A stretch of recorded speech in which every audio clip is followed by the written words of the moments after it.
Alhamdulillahi Rabbil Alamin. Wassalatu wassalamu ala asyrafil anbiya'i wal mursalin wa ala alihi wa sahbihi ajma'in. Bismillahirrahmanirrahim. Wa 'allama Adama al-asma'a kullaha thumma aradahum 'alal malaikah. Faqala anbi'uni bi asma'i haula in kuntum ta'lamun. Qalu subhanaka la ilma lana illa ma 'allamtana innaka antal alimul hakim. Saya memulakan dengan ayat di mana menjadi hujah kepada Nabi Allah Adam. Allah Subhanahu wa taala memberikan kelebihan kepada Nabi Adam sebagai khalifah di muka bumi. Dan iblis serta para makhluk jin dan iblis dia engkar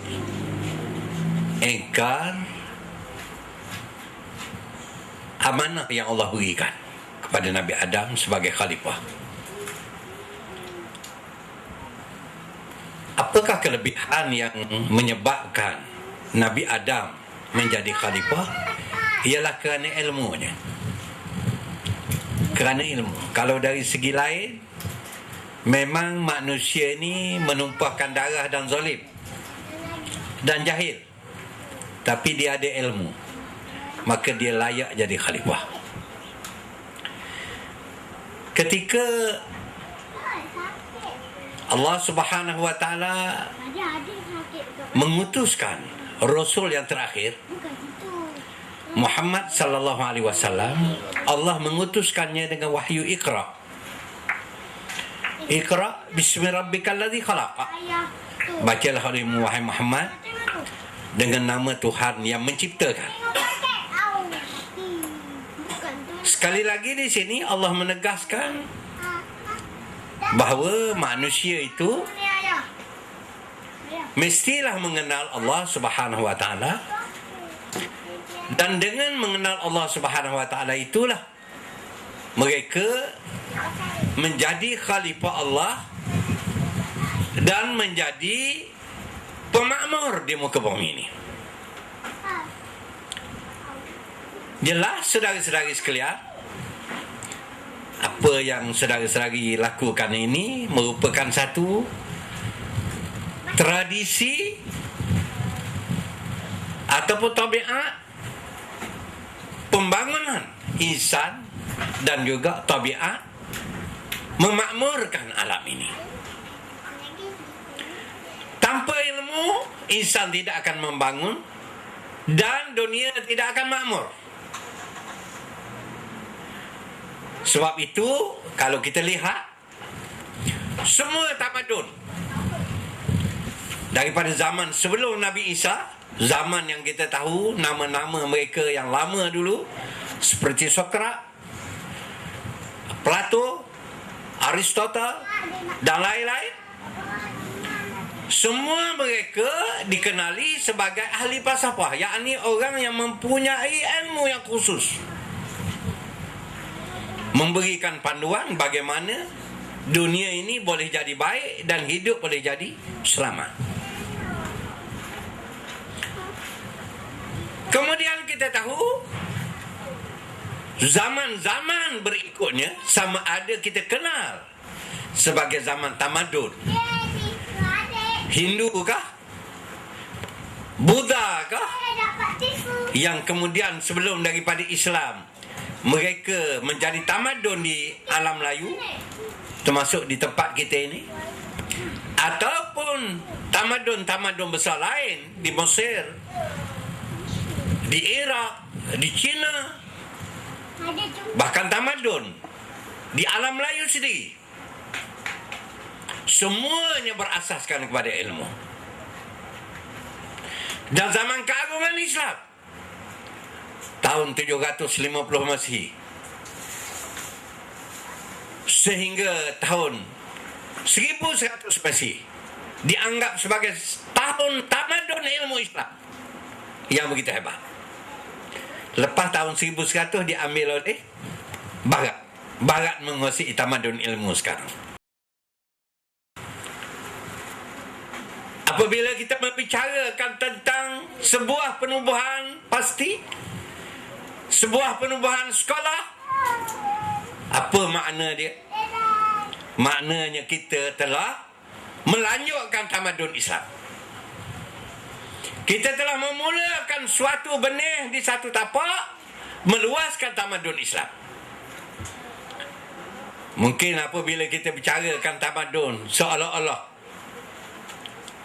kita tak berkenan. Sebenarnya tamadun dibina ratusan dan ribuan tahun. Sebelum daripada Islam bertapak, paling awal tahun abad ke-7 Masihi, paling awal.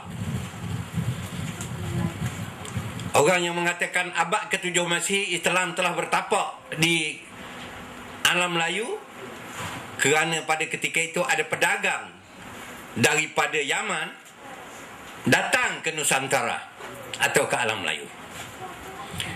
Dan Islam masuk ke Yaman ialah pada tahun ke-9 Hijrah. Mereka mengatakan seawal Islam masuk ke Yaman, maka seawal itu datang Islam ke alam Melayu. Sebab kita menyaksikan alam Melayu pada sekitar abad ke-12 dan 13, di sana penuh dengan pusat-pusat ilmu dan pengajaran-pengajaran, terutama di Samudra Pasai yang sekarang kita panggil Aceh, masa zaman Malikus Soleh dan sebagainya, iaitu pada sekitar abad ke-13, diikuti dengan Melaka dan sebagainya. Maka saudara-saudara sekalian, apa yang kita nak sebutkan, sebelum daripada alam Melayu diserap dengan Islam dan Islam menjadi undang-undang di alam Melayu, dan kemudian tamadun Islam di alam Melayu sehingga ke Melaka, sebelum itu alam Melayu dikuasai oleh tamadun Hindu-Buddha di Majapahit, di Langkasuka, di Funan, dan di sekitar yang kita sebut sebagai Langkasuka di sebelah Kedah, dan juga di Majapahit di Jawa. Ini semua kawasan yang dikatakan penuh dengan tamadun dan disebut di dalam sejarah sebagai didasari oleh tamadun Hindu-Buddha. Bila dia bertukar dengan Islam, kalau tidak kerana kedatangan Islam dan kalau tidak kerana Islam berkembang, akhirnya tamadun alam Melayu diambil alih oleh Islam. Ketika orang putih datang, orang putih mengakui bahawa undang-undang asas di tanah Melayu pula undang-undang Islam. Cuma kemudian penjajah memproses menjadikannya undang-undang barat. Tapi asalnya daripada Hindu bertukar kepada Islam. Kerana apa? Kerana ilmu. Kerana ilmu. Dari mana datangnya ilmu itu? Datangnya ilmu itu terutama sekali gelombangnya apabila jatuh Baghdad ke tangan Hulagu, ke tangan Tartar. Para ulama, para ilmuwan pada zaman itu keluar, pergi ke India, datang ke Asia Tenggara. Mereka keluar daripada Baghdad, dan itu yang membentuk gelombang ilmu di Asia Tenggara, di alam Melayu. Sebab itu saya rasa sangat sukacita pada hari ini. Walaupun mungkin hari ini sebahagian orang hari ini balik penuh, pakat balik kampung kerana kelebihan hari raya ni. Malaysia ni terkenal dengan pelbagai raya. Saya keluar daripada Bangi tadi sampai ke ni belah sini dah penuh kereta, dah tak tahu, tak boleh bergerak dah. Bergerak lambat-lambatnya. Agaknya dia dah kandas di Seremban lagi. Bayangkan pukul berapa nak sampai malam ni. Ya. Bukan jalan ni aja, semua jalan. Hebatnya. Tapi kita pun hebat juga ni, membicarakan tentang mengasaskan sebuah pusat yang akan menjadi benih mengekalkan insan yang bernama manusia yang beriman kepada Allah Subhanahu Wa Taala, iaitu anak cucu kita sekalian. Dan saya bagi pihak pimpinan mengucapkan terima kasih pada tuan-tuan di sini. Dan mengucap syabas supaya kita melihat pembangunan ini sebagai pembangunan yang besar. Kalau hari ni ada 50 orang daftar pagi tadi, dah tak cukup tempat, kita mungkin berkira dah macam mana tahun depan ni. Kita tengok lagi bangunan-bangunan yang ada ni. Kalau susah nak, takut nak sewa dulu, takut orang apa?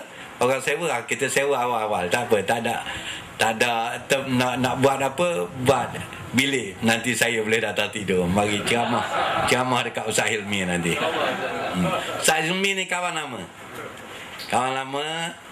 Dia pemimpin di sekolah dulu di Padang Rengas. Sekolah yang kita kenal. Sekolah apa, Tok Guru Haji Samad. Haji Samad Noh, ni sekolah dia. Sekolah ayah Ustaz Hilmi. Dia dulu dia buat 10 tahun dulu sekolah dah. Yang kita baru buat pasti hari ni. Jadi tak boleh lawan lah. Okey. Jadi saudara-saudara sekalian, kita bicarakan suatu perkara besar. Pasti kita harap sekitar tahun depan ni kot kita dah capai 100,000 pelajar. Saya tak pasti. Tapi saya ingat kalau tak 100,000 lagi pun 80-90,000 dah ada dah. Sebab saya ingat target dalam 2010 nak capai 100,000 gitu. Tapi memang masa dikatakan nak capai tu 2010 tak boleh capai lagi.